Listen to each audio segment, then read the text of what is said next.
viewers, welcome to Ailnati Samayal. Nandini Devi Suresh என்ற subscriber வந்து ஸ்பெரிஃபிகேஷன் வந்து பண்ணி காமிங்க அப்படின்னு சொல்லி சிக்கன் ஜுஜு கபாப்ல கமெண்ட்ஸ் போட்டிருந்தாங்க.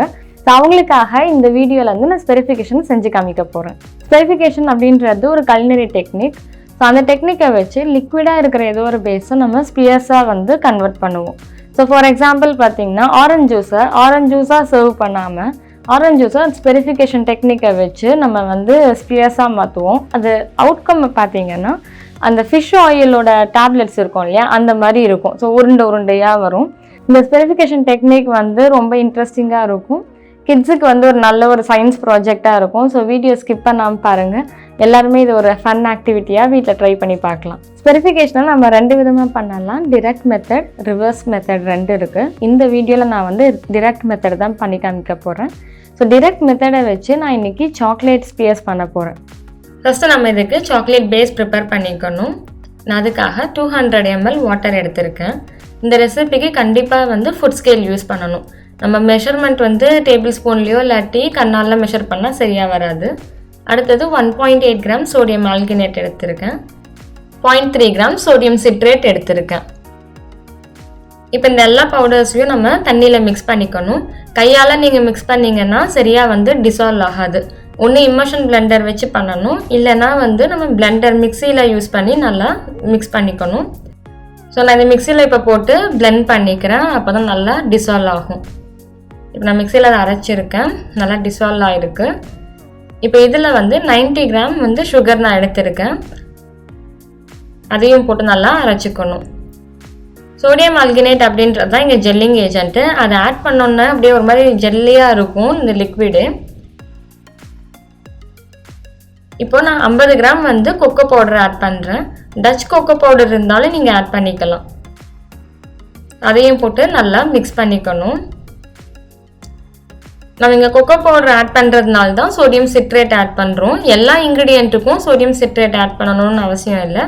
அது pH வேல்யூவை பொறுத்து மாறும்.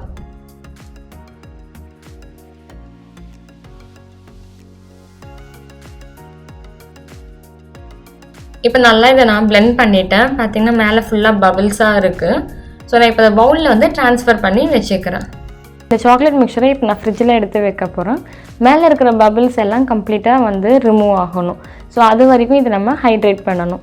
ஸோ பபிள்ஸ் ஏதாவது இருந்தது அப்படின்னா நம்ம திருப்பியும் வந்து மிக்சியில் போட்டு அடிச்சுட்டு அப்புறம் ஒரு 1 hour ரெஸ்ட் பண்ணணும்.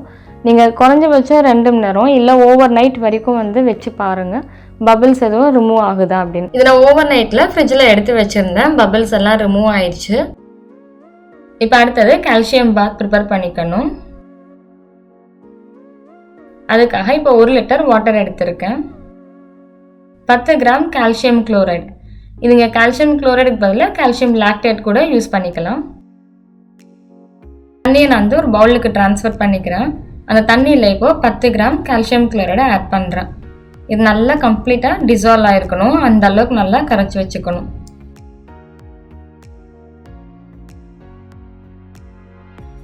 இப்போ நல்லா கரைச்சி வச்சுட்டேன். கம்ப்ளீட்டாக டிசால்வ் ஆயிடுச்சு. இதை எடுத்து வச்சிடலாம். இது நம்ம வேறு எதுக்காக கூட இதை ரீயூஸ் பண்ணிக்கலாம். இப்போ ஸ்பியர்ஸ் பண்ணுறதுக்கு சாக்லேட் மிக்சரும் இப்போ ரெடி. இது வந்து கால்சியம் குளோரைட் பாத். ஸ்பெரிஃபிகேஷன் பண்ணுறதுக்காக ஒரு ரவுண்ட் ஸ்பூனில் கொஞ்சோண்டு கால்சியம் குளோரைட் சொல்யூஷன் எடுத்துக்கிறேன். இப்போ இதில் வந்து ஏற்கனவே செஞ்சு வச்ச அந்த சாக்லேட் மிக்சரை ஃபில் பண்ணுறேன். ஸோ வெறும் ஸ்பூன்லேயே நீங்கள் இதை ஃபில் பண்ணிங்கன்னா அப்படியே ஒட்டிக்கும், ஸ்பியர்ஸாக வராது. இப்போ இந்த ஸ்பூனை வந்து இந்த சொல்யூஷனில் டிப் பண்ணணும். இது ஒரு 30 செகண்ட்ஸ்லேருந்து 1 minute வரைக்கும் அது அப்படியே இருக்கணும். ஸோ அப்போ ஸ்கின் ஃபார்ம் ஆகும், அது வரைக்கும் அதில் இருக்கணும். இது முன்னாடியே பண்ணி வச்சது. இப்போ இது ரெடி ஆயிடுச்சு. அடியில் ஒரு பேப்பர் டவல் வச்சு வைப் பண்ணிக்கோங்க. பக்கத்தில் வந்து ஒரு 2 பவுலில் வந்து இந்த மாதிரி வாட்டர் வச்சு அதில் ரின்ஸ் பண்ணணும். ஸோ அப்போ தான் வந்து அந்த கால்சியம் குளோரைட டேஸ்ட் வந்து போகும். ஸோ ஒரு பவுலில் நான் ரின்ஸ் பண்ணிட்டேன். இப்போ அடுத்த பவுலுக்கு ட்ரான்ஸ்ஃபர் பண்ணும்போது திருப்பியும் வந்து டவல் வச்சு தொடச்சிக்கணும். இது செகண்ட் பவுல். செகண்ட் பவுல்லையும் கொஞ்சம் நேரம் ரின்ஸ் பண்ணணும். இந்த ஸ்பெரிஃபிகேஷன் பண்ணுறதுக்கு வந்து இந்த மாதிரி பெர்ஃபரேட்டட் ஸ்பூன் வச்சுக்கோங்க. அதாவது குட்டி குட்டி ஹோல்ஸ் இருக்கிறது. அப்போ வந்து ஈஸியாக இருக்கும். நம்ம ஸ்பெரிஃபிகேஷன் இங்கே ரெடியாக இருக்குது. இதை சாப்பிட்டு பார்க்கலாம். இது ரொம்ப ரொம்ப சூப்பராக இருந்தது. இதை வாயில் போட்ட உடனே இல்லை, மேலே ஒரு திக் மெம்பரேனாக இருக்குது.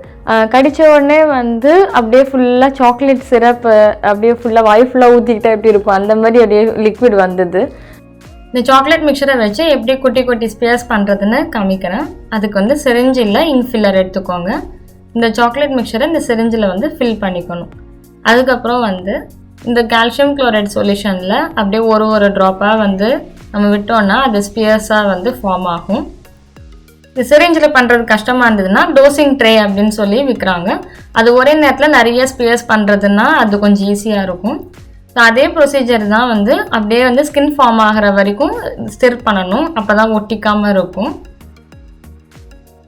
இப்போ இதை வந்து வைப் பண்ணிவிட்டு அந்த வாட்டர் பாத்தில் வந்து ரின்ஸ் பண்ணணும். 2 வாட்டி ரின்ஸ் பண்ணிடணும். கரெக்டாக ஸ்பியர்ஸ் வர்றதுக்கு வந்து நிறைய ஃபேக்டர்ஸ் இருக்குது. நம்ம சிரிஞ்சு எந்த ஹைட்டில் வந்து வச்சுருக்கோம், எவ்வளோ ப்ரெஷர் கொடுக்குறோம் அதெல்லாம் பொறுத்து தான். ப்ராக்டிஸில் தான் வந்து கரெக்டாக ஸ்பியர்ஸ் வரதும் இருக்குது. இப்போ செஞ்சு வச்ச இந்த ஸ்பியர்ஸை இமீடியட்டாக சர்வ் பண்ண போகிறது இல்லை அப்படின்னா நீங்கள் ஆயிலில் வந்து ஸ்டோர் பண்ணிக்கலாம். நான் இங்கே சன்ஃப்ளவர் ஆயில் எடுத்திருக்கேன். ஏதோ ஒரு நியூட்ரல் ஆயிலில் ஸ்டோர் பண்ணிக்கிட்டோம்னா அப்புறம் கூட நம்ம யூஸ் பண்ணிக்கலாம். டிரெக்ட் ஸ்பெரிஃபிகேஷனில் பண்ணுற ஸ்பியர்ஸ் வந்து நம்ம உடனே சர்வ் பண்ணிடணும். ஏன்னா டைம் ஆக உள்ளே இருக்கிற லிக்விட் வந்து சாலிட் ஆக ஆரம்பிச்சிடும், கட்ட ஆரம்பிச்சிடும். ஆனால் இதே ரிவர்ஸ் ஸ்பெரிஃபிகேஷனில் பண்ணோம் அப்படின்னா அந்த மாதிரி ஆகாது. நம்ம செஞ்சு வச்சுட்டு அப்புறமேட்டு சாப்பிட்டா கூட எப்படி இருந்ததோ அதே மாதிரி தான் இருக்கும் லிக்விடாகவே. ஸோ ரிவர்ஸ் ஸ்பெரிஃபிகேஷன் ரெசிபி வேணும் அப்படின்னா நீங்கள் சொல்லுங்கள், நான் அடுத்த வீடியோவில் அதை போடுறேன். ஸ்பெரிஃபிகேஷனை பற்றி வந்து ஒரு வீடியோவில் கவர் பண்ணணும் அப்படின்னா ரொம்ப கஷ்டம். ஏன்னா அது ரொம்ப ப்ராட் டாப்பிக்கு. ஸோ இன்ட்ரெஸ்ட்டாக இருந்தீங்கன்னா சொல்லுங்கள், நான் அடுத்த வீடியோவில் வந்து எனக்கு தெரிஞ்ச நாலேஜ் எல்லாத்தையுமே உங்களுக்கு நான் வந்து சொல்கிறேன். இந்த வீடியோ உங்களுக்கு பிடிச்சிருக்குன்னு நினைக்கிறேன். பிடிச்சிருந்தா அயல்நாட்டு சமையலுக்கு சப்ஸ்கிரைப் பண்ணுங்கள். அடுத்த ஒரு அயல்நாட்டு சமையலில் பார்க்குறேன். Until then, it's bye from Swati.